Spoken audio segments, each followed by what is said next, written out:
We've heard so much garbage from the people who hate this country and the people who think this country shouldn't exist or think it's stolen land or think it should be better or think it's not the most brilliant political idea in the history of mankind, because that is what America is. It is the best political idea anybody ever had. And they'll say, well, George Washington held slaves. And if you understand that he's a better person than you are, then you understand that if you had been in his position, you would have done something much worse. Because, of course, he knew that slavery was wrong. He wanted it to be gradually, gotten rid of. And alone among the slaveholding founders, which was not all of the founders, but alone among the slaveholding founders, he freed his slaves upon his death.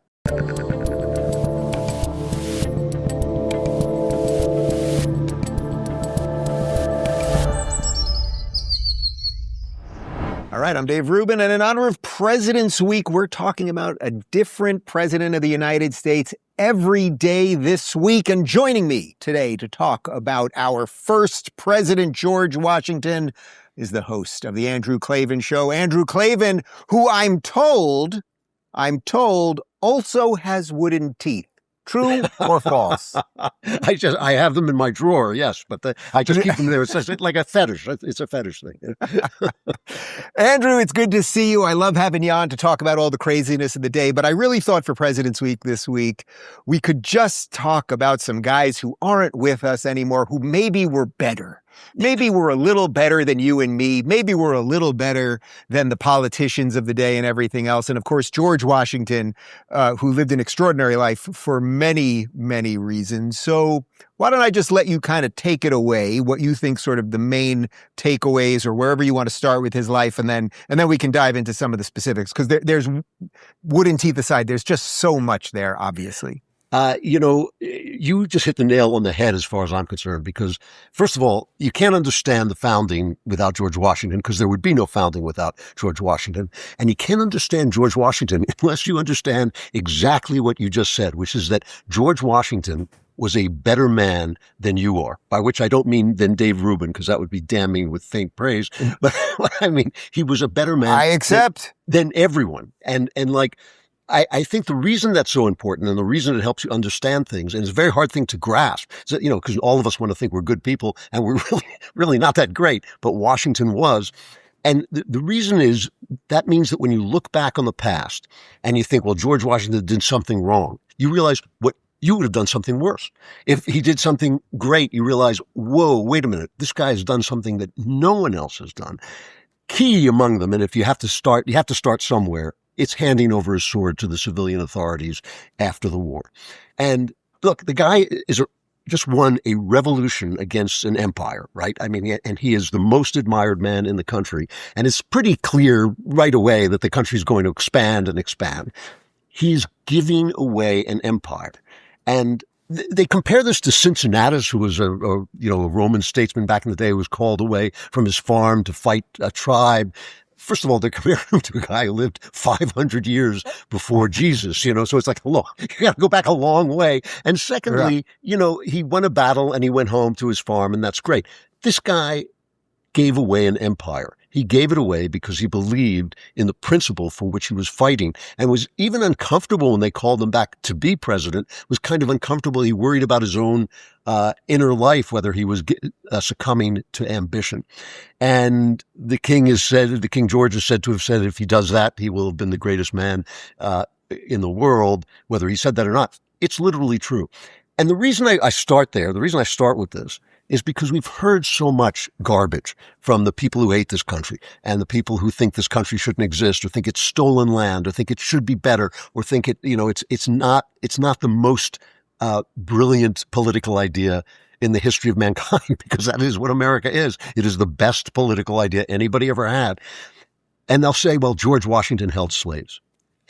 And if you understand that he's a better person than you are, then you understand that if you had been in his position, you would have done something much worse. Because, of course, he knew that slavery was wrong. He wanted it to be gradually, gotten rid of.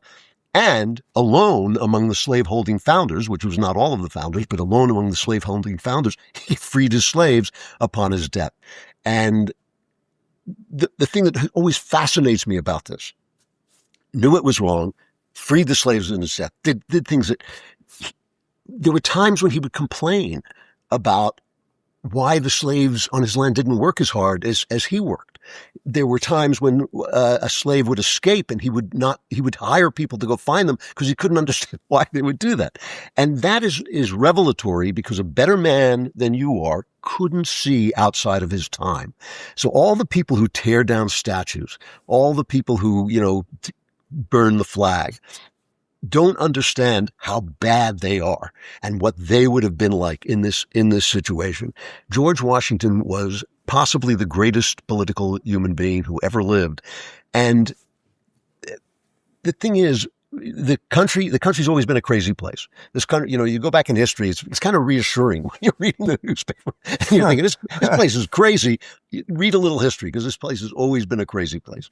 And one of the ways sorry, go ahead. Well, one of the ways it's always been crazy is there's always been severe divisions in the way people saw the country from the very beginning. So you've got, a guy who's really a revolutionary, a radical like Thomas Jefferson on the one hand, and then you've got a guy like John Adams who really is thinking maybe, we're going to need a king or, somebody. He wants to call George Washington Your Excellency. And only a man like George Washington could bring these people together because of what he embodied, not because of what he believed, but because of what he embodied, because they could both see the future of the country in him. So, I live in a place near DC where you can walk down Washington Street in Georgetown, past George Washington University to the Washington Monument in Washington, DC. And that tells you something about the way people saw him. And it wasn't a lie. Because just think of all the other revolutionary leaders, whether a semi-benign one like Napoleon or the non-benign ones like Mao. They never give up power. They never let it go. It's the revolution. We're all going to be free. Oh yeah, but now, I'm going to be king forever. Only George Washington said, we won. You're free. Here's my sword. I'm going home. That to me makes him as great a man as history provides. And I think when you start to see that, you start to understand what a gift this country is. I would tell you it's a gift from God. I do not think a man like that just appears. I don't think he appears at the same time as minds like Adams and Jefferson. I think when you see that, to me, it doesn't exclude people on the left. It doesn't exclude people on the right. It excludes everyone who thinks this country shouldn't be here. It just excludes everyone who thinks the country itself is a bad thing. All right, if you follow politics, you know everyone's got an opinion. Your group chats the pundits, and yes, even me. But on Polymarket, you get something better. Well, maybe not than me, but it's still pretty good. Real odds on what's actually likely to happen. Polymarket is a prediction market where people trade on real events, elections, debates, policy moves, and more. And it doesn't stop at politics. You'll find markets on the economy, tech, sports, pop culture, and even random internet moments that blow up for a week. It's live, transparent, and gives you a legit vibe check on what people really think. You've definitely heard about Polymarket before, so take a second and check it out. Head on over to polymarket.com right now. It's funny, as I'm listening to you, it's almost, and I've been to his home where, by the way, they spend, I would say if you take the tour there, which I'm sure you've done probably many times, they spend a wildly disproportionate amount of time talking about slavery as if that was the most important thing. And it is worth noting that you're right. He did free his slaves when he died. Martha actually kept hers. They were just people of their time. But as you were talking there, I was thinking, man, it's almost impossible to imagine the idea that someone was going to lead a country, win a revolutionary war, but the country didn't even exist in essence at that point, that then he was going to go survey the land, figure out what the borders of the states were going to be, have to debate between the other founders who had wildly different views on what a democracy and the system was going to look like. And that he was, I would say, for at least as I understand it, like he was pretty well liked for the most part in his time, where a lot of these guys were hated. I mean, they would say, this guy's got syphilis and this guy's got gonorrhea. And no, they couldn't do that with Washington. They still try to do it. There's a lot of money in, rejiggering history and saying, I've got the skinny on this. I've got the scandal on this. They can't do it with Washington. They keep trying, but it comes down to the fact that he was a good man. And he was a good man for a really specific reason. And this is also incredibly important, I think, in understanding him. he was a good man because he wanted to be. And this is something, as an ancient man at this point, I tell young people all the time, figure out what you want, because in a lot of times in life, barring tragedy, barring really bad luck, people get what they want.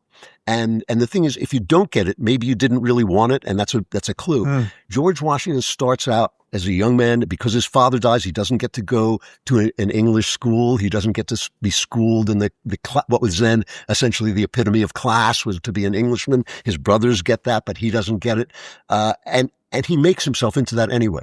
In his study book, he starts to copy down rules for behavior out of a book that gave rules for how a gentleman behaved. And he dedicated himself to becoming that man, to becoming a man who was, when he walked into the room, he was very tall. He was taller than everybody else. And some people would joke, well, that's why everybody pays attention. But it wasn't. It was because he taught himself with this iron discipline how to behave like a gentleman. There's a hilarious story, and I don't know if this story is true. I'm not sure. It's kind of a half true story, I think.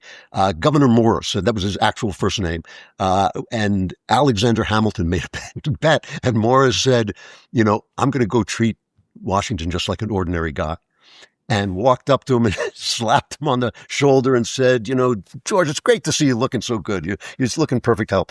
And Washington gave him such a look that Morris returned to Hamilton and said, well, I did it, but I wouldn't do it again for anything on earth, because he was such a presence. He made himself that man. And that's an amazing thing. He dedicated himself to virtue.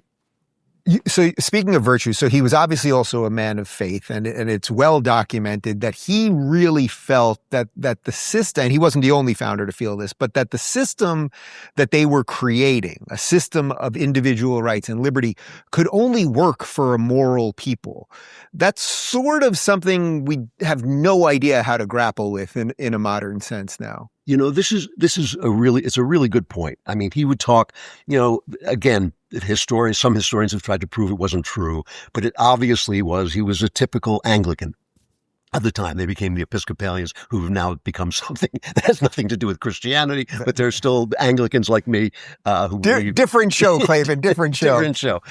But he became, but he was an Anglican. He would go to church, once a month, which was pretty normal for the time. He would pray. But he wouldn't use Christian language. So he wouldn't say, Jesus Christ wants us to do this. He would say providence all the time. And he talked a lot about how you have to deserve providence. Providence is God's will on your country, and you have to deserve it. And he talked as others. John Adams looked at the Constitution and said, this is a constitution for a moral people. And Washington was essentially saying the same thing and warning the people that the providence that they had, the good things that had happened, chief among them winning the war against an empire that would have killed them all had they not won. He warned them that this arises out of goodness. And this is the reason that conservative people, or at least people who want to conserve freedom, which is what I am, I'm somebody who wants to conserve American freedom, start to feel a little bit moralistic, because you realize, you can't have both. You cannot have the wild freedoms that enslave you. Anything goes, sex lives, drug lives, all that stuff. Those things enslave you.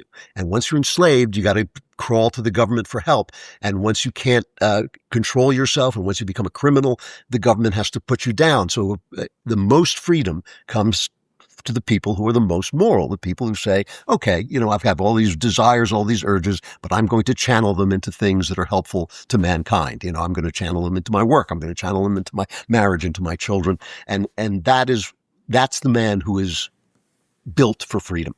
And so if it sometimes seems like conservatives are shaking their finger, wagging their finger at people, it's really because they're connecting the dots, as Washington did, how you deserve the providence of freedom. Why, to whom does God give freedom? And he gives it to people who behave in a moral way. I will now ask you an impossible question, because you don't have a crystal ball or a magic ball or a flux capacitor, as far as I know, or any of those things. We're rolling into our 250th anniversary. It's pretty good. I mean, we're pretty young, but 250, that's pretty solid. What do you think, through his writings and what we know about George Washington, he would think of the state of this country? I think he would be. I mean, remember again, the country was crazy when he was president. The country's been crazy from the start. You have a free people, you get a crazy country. I think there are things that would deeply, deeply worry him. I think first of all, these guys, they raised the tax on tea a couple of pennies and they blew the whole country apart. Yeah. I think a country in which people are paying the kind of taxes they pay now would be upsetting to all of the founders. I think what happened, not to make this too political, but I think under the Biden administration, the attacks on free speech, I think would have been appalling to him. And the fact, our press, which I think is corrupt, is not as bad as the press was then. The press was just an instrument of actual vileness, which would say anything about anybody, then, which is less true now. But I think it would be disturbing to him that it's so monocultural, that all of the press is really on one side, all of the media is on one side. I think the extreme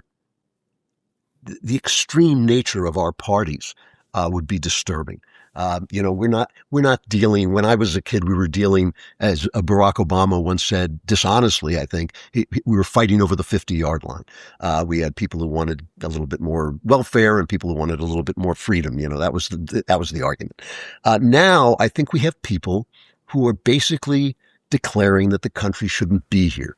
Like the, singers who got up at the Grammys and said, this is stolen land, so therefore no one can be illegal. I think that would be troubling to him. I think the intolerance on the right, some people in the far right would be as troubling to him as the absolute moronic ignorance and radicalism of the people on the left.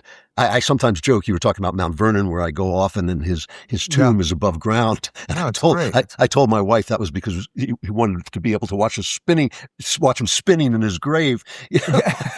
I think the country right at this minute, I mean, look, when he was president, the country was fragile as could be. It was just getting started. Nobody even knew what it was and what it was going to look like. But I think the country is in a fragile state right now.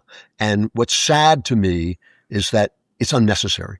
I think that 70% of the people in this country could agree on 70% of the issues, or at least compromise on 70% of the issues. And I think we're kept apart by communicators who make us look more divided than we are. And so I think that would worry him. When Ronald Reagan said every generation has to relearn freedom, I think he was absolutely right. And I think Washington would have agreed with that.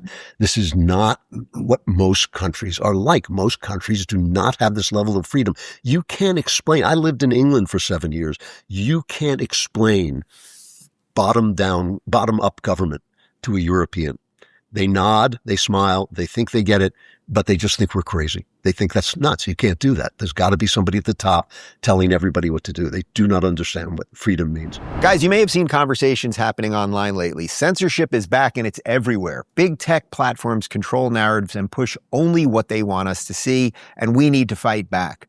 Rumble is the one company that has consistently stood up to big tech censorship, and now they're taking it even further. Banks can cancel accounts and freeze cards anytime. That's why Rumble launched Rumble Wallet, a wallet that cannot be canceled. With Rumble Wallet, you control your money, not a bank, not the government, not a tech company, not even Rumble. You can buy and store digital assets like Bitcoin and Tether Gold, which represent real physical gold on the blockchain. You can also instantly tip creators like myself with no middlemen and no fees. Download Rumble Wallet today at wallet.rumble.com or search Rumble Wallet in the app stores and step away from the big banks for good.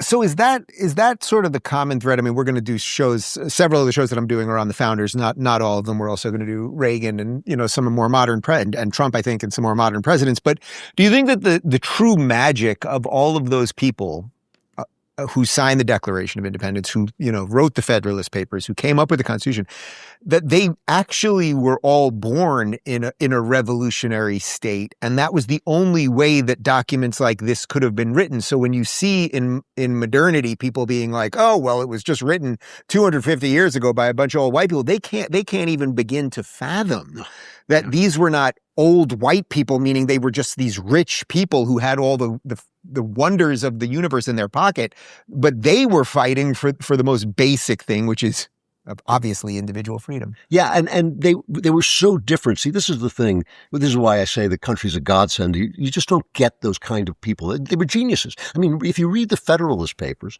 Yeah. you think like, oh, these guys knew everything about politics there is to know. They knew all the basics about who people are, what they're like. The insight into humanity on any page of the Federalist Papers is so much deeper than anything you'll read over 50 days in our press. But here's the thing. They were all different. They all had different points of view. Like I said, Jefferson was far more radical than Adams, and they were, all were looking at different things. But Washington, who was not by any stretch the greatest thinker among them, embodied them all. That is the thing. He embodied the American man. And that's unique. There was no one else like that.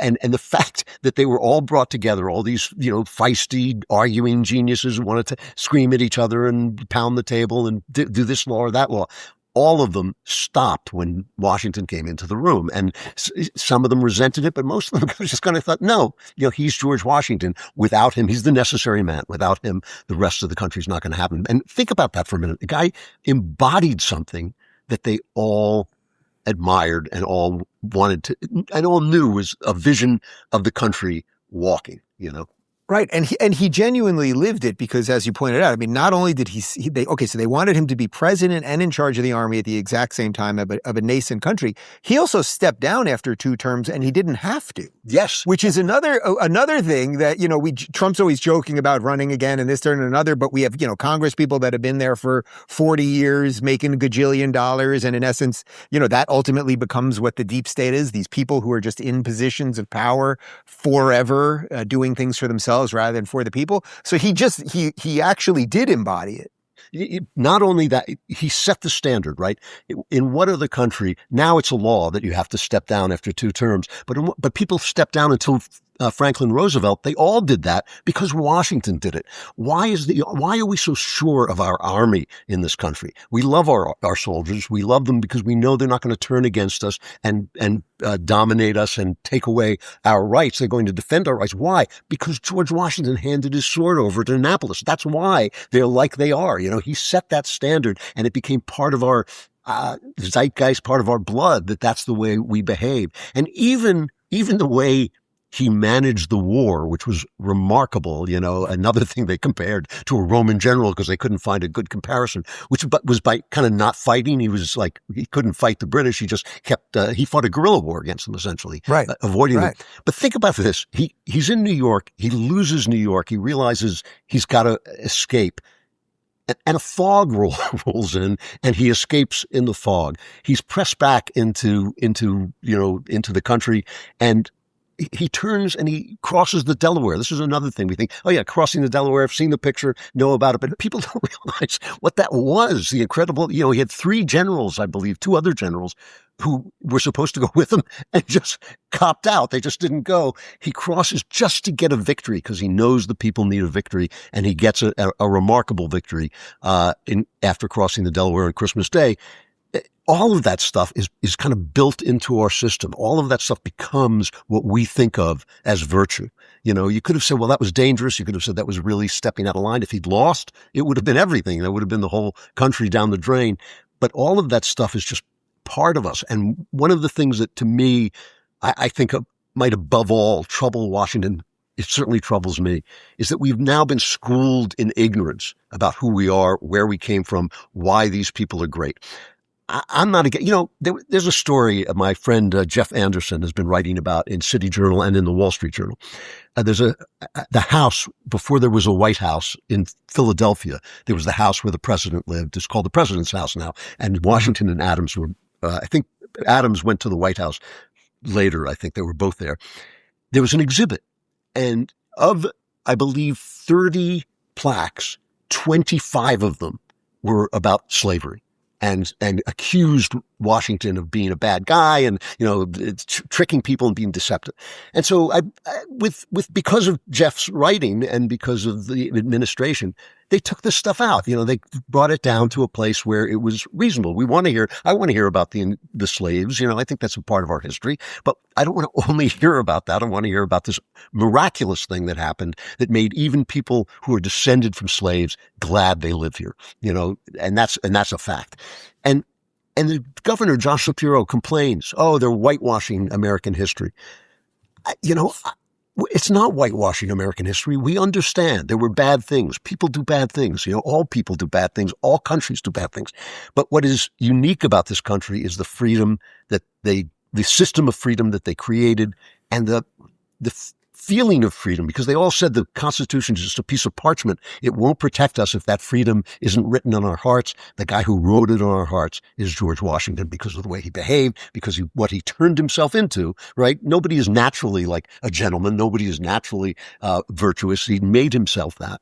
And that just left this stamp on the country, And by the way, you mentioned Mount Vernon, and yes, as I said, you go there and they do, I think, spend a disproportionate amount of time talking about slavery. And if you go to Monticello, which I'm sure you've been to, which was Jefferson's home, the tour there is, it's at least last time I've done it, I think 3 or 4 times. Last time I was there, it was probably about 60 or 70% about slavery, which is the height of irony, considering he was writing the laws to free the slaves and was also inventing things. And, you see his ice chest that he created, and it's like, this guy was just beyond imagination brilliant. And on top of everything else, and I guess because I started with a joke, it's sort of funny, but it was also kind of tragic. The wooden teeth thing, if you've seen them they've been at the Smithsonian, and I think there's a few of them around. I think there were 3 or 4 sets of them. The guy was also in a pretty severe amount of pain a lot of the time. And just even having that back then while trying to do this could not have been easy. He didn't have all the advances of science and Novocaine and everything else. Yeah, no, I'm not sure the teeth were actually wooden, but I remember. Were they?